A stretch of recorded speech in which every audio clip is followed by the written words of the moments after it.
Hindi lingid sa kalaman ng lahat ang paghihirap at sakripisyong ginagawa ng bawat Pilipinong nangingibang bansa upang maiahon sa hirap ang kanilang pamilya. Isa na rito ang dalagang nagngangalang Lynette, ang kanyang storya ng pagbabakasakali at pakikipagsapalaran sa ibang bansa.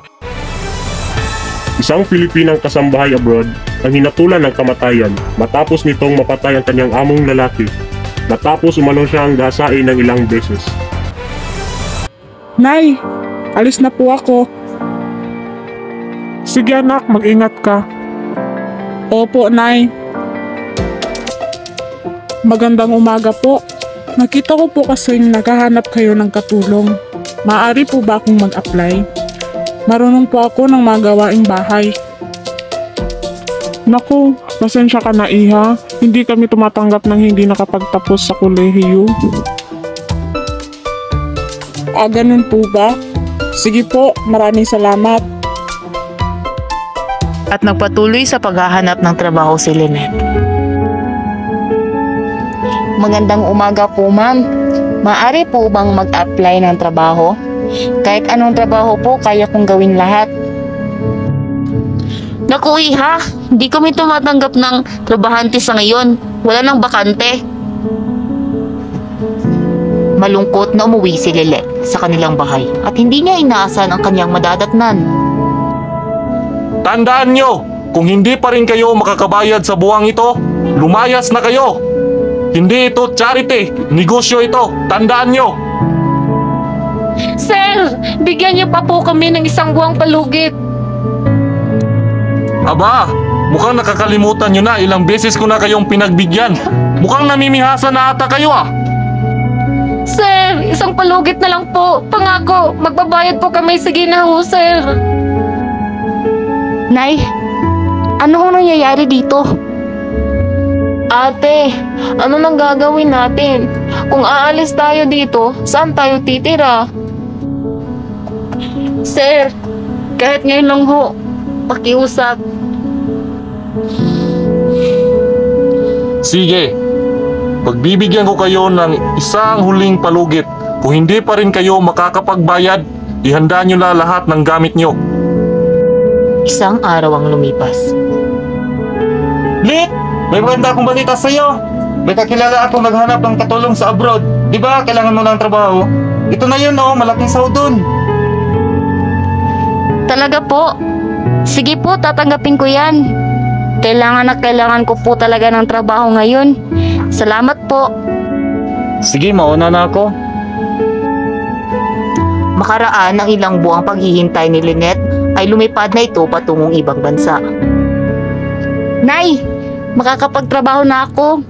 Pangako po, inay. Tay, aayusin ko po ang pagtatrabaho ko doon. At magpapadalagan ako sa unang sahod ko. Sige anak, basta ipangako mo na mag-iingat ka dun ha. Ingatan mo sarili mo. Alagaan mo sarili mo dun anak. Lalo na't malayaw kami sa iyo. Pangako po, Nay, Tay. Kayo din po. Mag-iingat kayo dito.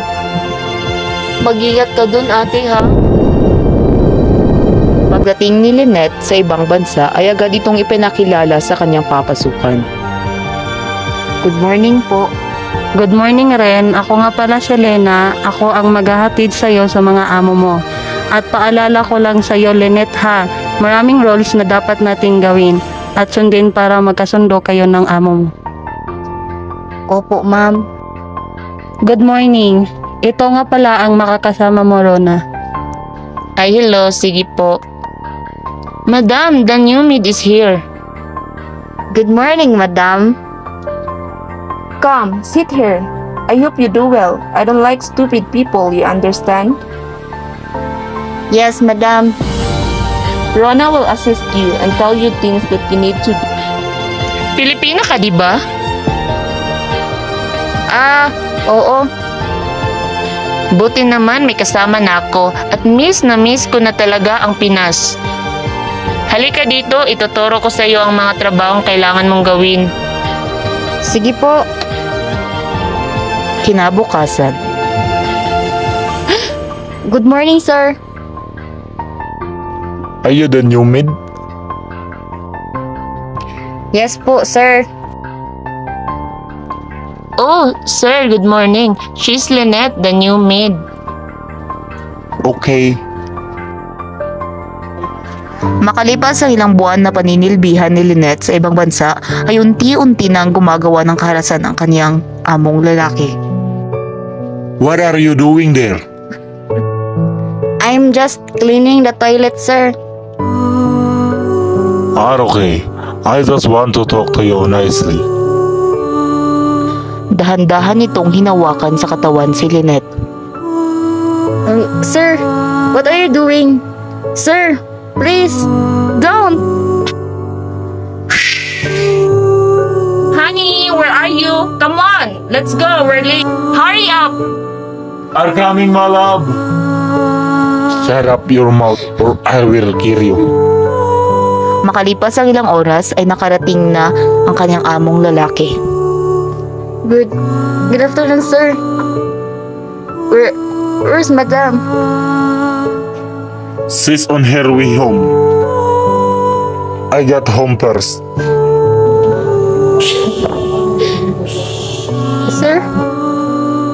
Don't tell anyone, nor my wife. Just two of us. I'm gonna pay you double.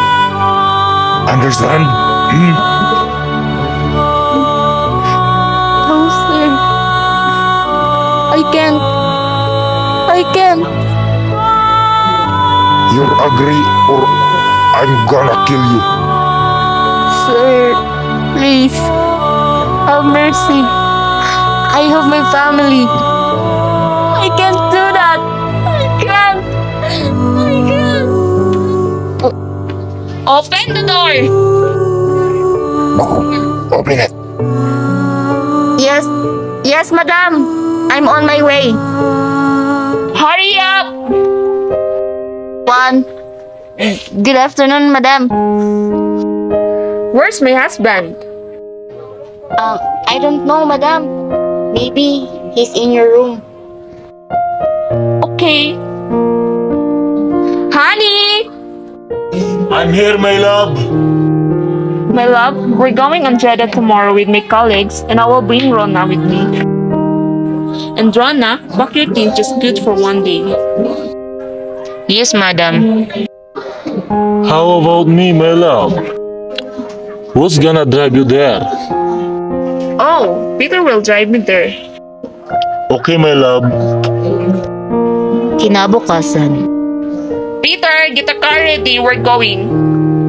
Yes, madam. I'll start the car. We're going now, my love. I love you. Take care, my love. I love you. nang makalis na ang among babae ay agad nang tumungo ang among lalaki sa pagkainan kung saan naghahanda ng almusal si Lynette. What's your decision? You agree? No, sir. I can't do that. Don't worry, Lynette. I built in hell. Sir, please. Please don't do this to me. Why are you scared? It's just two of us here. No one knows. I promise. I gotta double your salary. Don't be shy. I'll be gentle. No, sir. Stop, please. Stop, please. Please stop. At di na kayanan ni Lynette ang puwersa ng kanyang among lalaki at tuluyan itong naghahasa. Pagkalipas ng ilang sandali matapos ang malagim na pangyayari, naligo si Lynette sa banyo habang umiiyak. Sa kasamaang palad, di pandito na kontento ang kanyang among lalaki. Lynette, open the door, please.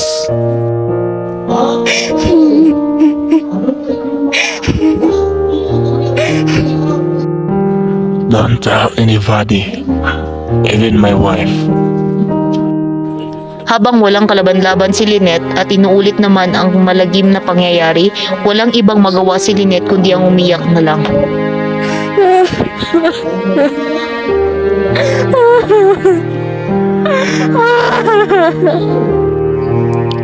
Don't tell anybody, even my wife.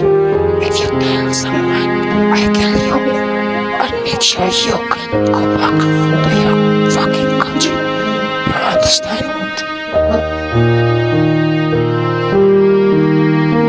Pagkatapos ng karumaldumal na nangyari, ay pumasok na ang among lalaki sa kwarto nito at natulog. Sa hindi malamang dahilan ay nawala si Lynette sa kanyang matinong pag-iisip at kumuha ng patalim. Pumasok ito sa silid ng kanyang amo at pinagsasaksak ito.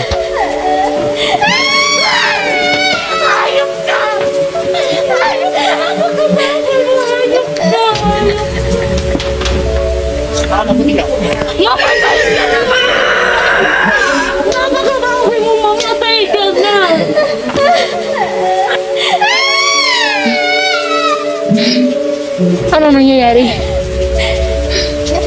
Anong nagawa ko? Ba't ko nagawa to? My love, what happened? Wake up, my love, wake up! What did you do? You criminal, you gotta pay for it. Mom, I'm so sorry. Sorry. I'm so sorry po. Madam, hindi ko po talaga sinasadya, madam. Rona, tulungan mo ako, Rona. Tawagan mo ang pamilya ko pag-iusap. O sige.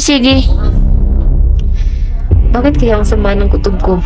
Nag-aalala ako para sa anak ko. Tawagan ko nga muna. Naku, ba't hindi kaya sinasagot ng anak ko? Nag-aalala tuloy ako. Ning! Halika nga! May kontak ka ba ni Rona, yung kaibigan ng ate mo sa abroad? Tawagan mo nga, anak. Nay, ano bang nangyayari? Teka lang, tatawagan ko. Hello? Hello po? Ate Rona? Hello? Gusto ka raw makausap ni nanay. Hello, Rona? Rona, nasaan si Lynette? Hindi ko kasi siya makontak. Nag-aalala na ako sa anak ko. Hihilo po, Tita Minda. Kinalulungkot ko po, pero... Anong pero? Rona, anong nangyayari? Wala na po siya.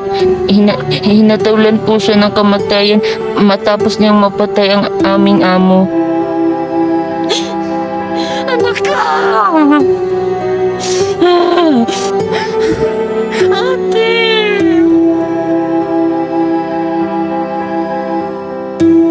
Kwentong ito ay nagpapatunay na mahirap makapagtrabaho sa Pilipinas kung wala kang pinag-aralan, lalo na't ito ang naging basihan ng magiging takbo ng iyong buhay.